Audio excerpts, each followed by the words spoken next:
राधे राधे श्री हरिवंश, कैसे हैं आप लोग। आई होप आप सब लोग बहुत ही अच्छे होंगे। तो जैसे कि ये हमारा पहला लॉन्ग वीडियो है, तो आई होप आप सब लोगों को बहुत ही पसंद आएगा। और जिन्होंने हमारा शॉर्ट वीडियो नहीं देखा है, प्लीज जाके देख लीजिएगा। और अगर पसंद आए, अच्छा लगे, तो प्लीज चैनल को सब्सक्राइब कर लीजिएगा और लाइक, कमेंट्स एंड शेयर कर दीजिएगा। तो सुबह ब्रह्म मुहूर्त 3:30 बजे हम उठ गए थे और उठते ही पहले प्रभु को याद करते हैं, फिर अपने हथेली को देखकर कराग्रे वसते लक्ष्मी मंत्र बोलते हैं, फिर अपने बॉडी को थोड़ा हिलाते हैं क्योंकि रात भर बॉडी रेस्ट मोड में होता है और इससे आलस भी दूर होता है। और जैसे ही बिस्तर से नीचे उतरे तो धरती माँ को जरूर ही प्रणाम करें। और फिर हम फ्रेश हो गए और ठंडे पानी मतलब नॉर्मल पानी से फेस भी धो लिया। और आंखों को स्वस्थ रखने के लिए दिन में 1 से 2 बार साफ और ठंडे पानी से छींटे मारना चाहिए। और बिना मुंह धोए हमें पानी पीना होता है, क्योंकि रात भर का जो सलाइवा होता है उसके ऊपर जब हम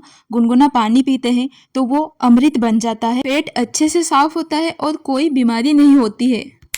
तो यहाँ पे हम फ्रेश होकर आ जाते हैं हमारे छोटू सा मंदिर में, हमारे प्यारे क्यूट प्राण प्रिय प्रभु के दर्शन करते हैं सुबह सुबह और उनको प्रणाम करके नजर उतार लेते हैं हम, क्योंकि हमारे प्रभु है ही इतना सुंदर कि नजर ना लग जाए हमारे प्रभु को।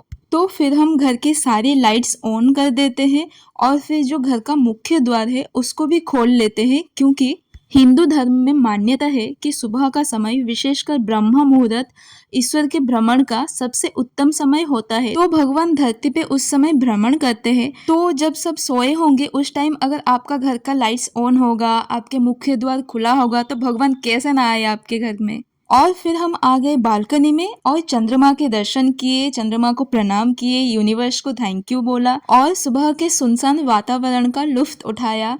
बहुत बहुत बहुत ही सुकून मिलता है। और क्योंकि इस टाइम बाहर की कोई शोर शराबा नहीं होता है, तो इसलिए ये मैनिफेस्टेशन का बहुत ही सुंदर समय होता है। फिर हम थोड़ा सा टहलते हैं, थोड़ा दौड़ते हैं और एक्सरसाइज भी करते हैं, क्योंकि आजकल सबसे सुखी वही होता है जिसका कोई भी बीमारी ना हो, जो फिट एंड फाइन हो। तो शरीर को स्वस्थ रखना अति आवश्यक हो गया है। फिर हमने पूरे घर को अच्छे से झाड़ू लगा लिया, क्योंकि जहाँ पे साफ सुथरा होता है वहीं पे भगवान रहते हैं। भगवान को गंदगी बिल्कुल पसंद नहीं है, तो इसीलिए घर को और खुद को भी साफ सुथरा रखना बहुत ही जरूरी है। तो यहाँ पे हम आ गए थे ब्रश करने के लिए, तो हमने एक होममेड दंत मंजन बनाया है, उससे ही हम दांत साफ करते हैं। हम कोलगेट यूज नहीं करते हैं क्योंकि उसमें बहुत ही ज्यादा मतलब केमिकल्स होता है, तो प्लीज आप लोग भी कोलगेट यूज मत करिए। तो जैसे कि ये साल सूर्य का है, तो हमें अपने बॉडी पर तेल का यूज नहीं करना है, घी का यूज करना है। तो इसीलिए हम भी पूरे बॉडी में घी का मसाज करते हैं और उसके बाद हमारा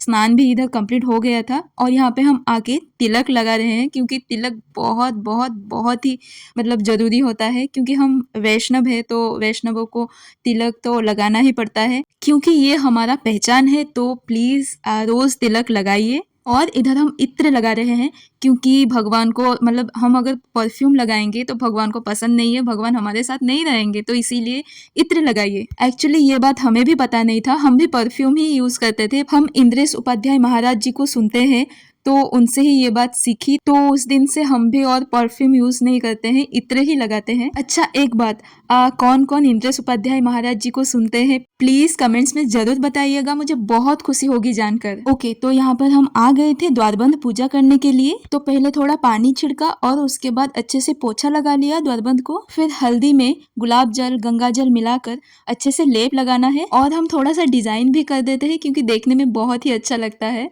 और यहाँ पे हम इत्र लगा रहे हैं। देखिए, जब आप द्वारबंध अच्छे से पोंछ लीजिए उसके बाद इत्र लगाइए, फिर उसके बाद हल्दी का लेप लगाइए। हम थोड़ा सा यहाँ पे भूल गए थे, इसीलिए बाद में लगा रहे हैं। फिर हमने अच्छे से द्वारबंध को रंगोली से सजा लिया है। फिर लक्ष्मी माँ के चरण को पूजा किया और द्वारबंध के दोनों साइड भी फूल रख दिया। फिर थोड़ा रोली से सजा लिया। फिर सब कुछ होने के बाद यहाँ पे हम आरती कर रहे हैं और लुबान दिखा रहे हैं। देखिए, द्वारबंध पूजा रोज करना चाहिए, पर हर किसी के पास इतना टाइम नहीं होता है कि रोज कर सके।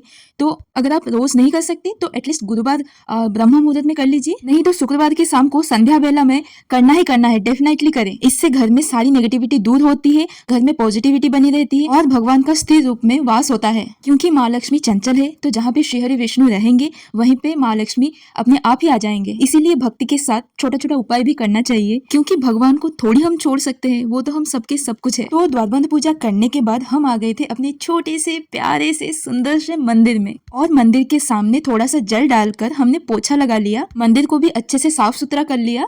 फिर हमने सूर्य देव को अर्घ देने वाला जल बनाया, उसमें थोड़ा सा गंगा जल, रोली, अक्षत और थोड़ा सा हल्दी और इत्र मिलाते हैं। और हमारे ऊपर शनि की 7.5 चल रही है, तो इसीलिए थोड़ा सा काला तेल भी हम डालते हैं। तो एक तांबे के लोटे में जल भरकर उसमें ये सब मिला लेना है और उसी को ही अर्घ देना है सूर्य देव को। तो अर्घ का जल रेडी कर लिया था हमने, फिर अपने प्रभु को भी अच्छे से साफ सुथरा कर लिया, और इधर सूर्य देव भी निकल गए थे, तो हम छत पे आ गए सूर्य देव को अर्घ देने के लिए। देखिए ये साल सूर्य का है और इस वर्ष का राजा सूर्य देव है, तो कृपया करके आप सभी लोग रोज सूर्य देव को अर्घ दें, और सूर्य देव के निकलने से पहले ही आप सभी लोग बिस्तर छोड़ दें। देखिएगा लाइफ कैसे चेंज होती है। तो सूर्य देव को हमने अर्घ दे दिया, फिर उस अर्घ के जल को हम पौधों में डाल देते हैं, पर ध्यान रखिएगा कांटे वाले पौधा ना हो। फिर रोज की तरह हम आ जाते हैं कबूतरों को खाना देने के लिए, कभी चावल देते हैं, कभी गेहूं देते हैं। और पता है जिस दिन चावल देने के लिए थोड़ा सा भी लेट हो जाता है, तो उस दिन वो लोग हमारा वेट करते हैं, बहुत ही अच्छा लगता है। तो उनको खाना देने के बाद